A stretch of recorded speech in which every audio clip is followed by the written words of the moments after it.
Alors vous allez être surpris, mais je suis à Fréjus. Et devinez où? Sur le mensuel. I feel my heart stop. I've just got to catch my breath again. I feel my body rock and tighten. I'm frightened, I'm falling. Ça fait la 10e fois, je crois, qu'on joue. Oui, on a commencé en région parisienne. Alors effectivement, entre la première et celle-là, il y a eu des modifications, des améliorations. Ce que je fais même à Paris, c'est pareil. Chaque fois qu'on commence à jouer entre les différentes représentations, on améliore. Je modifie des choses, je réécris, je rectifie des rectifs. Donc avant chaque représentation, on vient à peu près 2 heures avant pour régler des petites choses qu'on a vues, que j'ai vues, qu'on pouvait améliorer. Quand on écrit une pièce ou un film ou quoi que ce soit, on n'est jamais sûr, il n'y a pas de recette. Alors moi j'écris ce qui me fait rire, moi, mais après, est-ce que ça fera rire les autres? J'en sais rien, j'espère. Bon, avec l'expérience, on sait qu'en général, ce qui me fait rire peut faire rire les autres. Mais il y a des choses, par exemple, dans la pièce, il y a des phrases que je ne pensais absolument pas qu'elles feraient rire, et qui sont, à chaque soir, on est étonné. Il y a une réplique notamment qui fait mais pleurer de rire la salle entière. Et moi je ne l'ai pas écrite en pensant faire rire. Bon, donc c'est des surprises.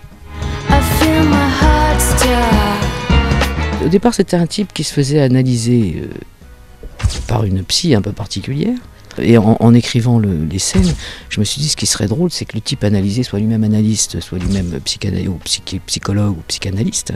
Et c'est venu comme ça. Et la personne qui l'analyse est un peu particulière, parce qu'elle a aussi de gros problèmes personnels, puisqu'elle ne peut pas rentrer chez elle, vu qu'elle est accumulatrice compulsive, donc elle ne peut pas recevoir ses patients chez elle.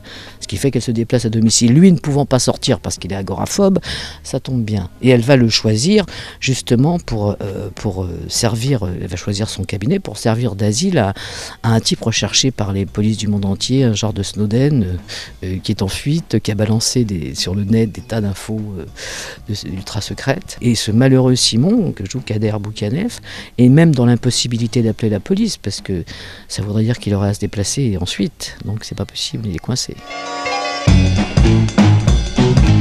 Dans le film que j'ai tiré de la pièce, j'étais psy. Dans la pièce, c'était joué par un autre acteur. C'était joué par un acteur. Et dans le film, c'est joué par moi-même. Mais on apprend que j'étais un homme avant. Donc voilà.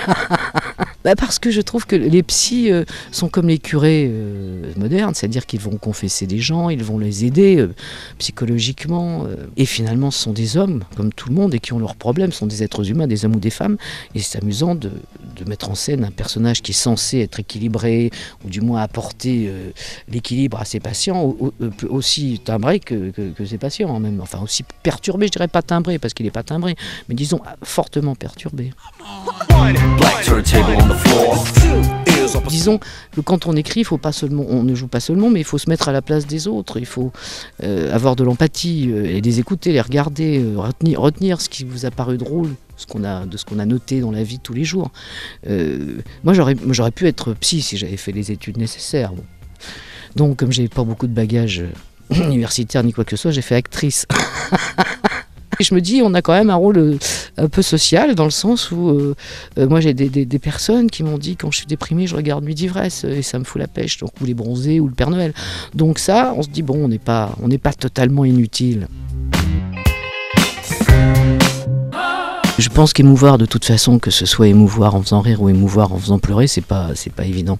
C'est pas facile, vous voyez, c'est pas facile de toucher. Et peut-être qu'on a un peu d'expérience depuis le temps, depuis mes débuts au Splendide. Pour moi, c'est comme je suis un cheval de cirque et on me donne un sucre à chaque fois que les gens rient. C'est un moteur qui vous réchauffe, qui vous rend plus fort, quoi, sur scène.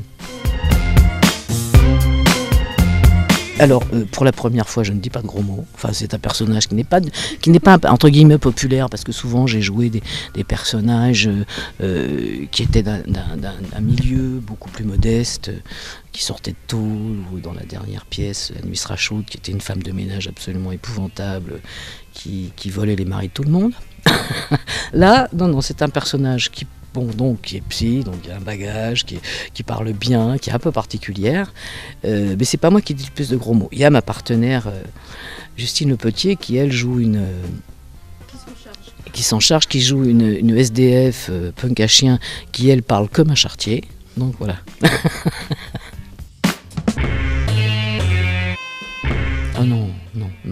Donc vous savez, on a commencé, nous, en 74, on a commencé tous au Café-Théâtre, en faisant des sketchs. Moi-même, il y avait des Jeanne, il y avait Lavanant, il y avait plein de gens.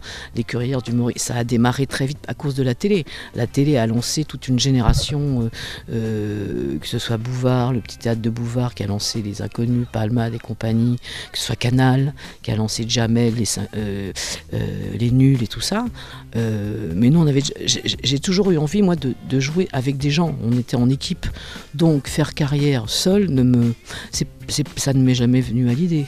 L'important, c'était de partager et de construire une troupe. On sait bien que les gens vous connaissent, on fait partie de la famille, voilà. Ils ont vu nos films, leurs enfants ont vu nos films, parfois leurs petits-enfants.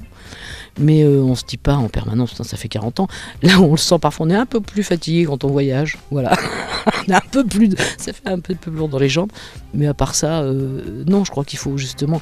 On discutait avec Kader Boukanef, cette faculté de rigoler comme des enfants dans ce métier. C'est quand même un des rares métiers où on peut déconner, où c'est permis. Ça veut dire on va pas dire mais qu'est-ce que c'est que ces gens-là. Ne pas être sérieux est permis, voilà.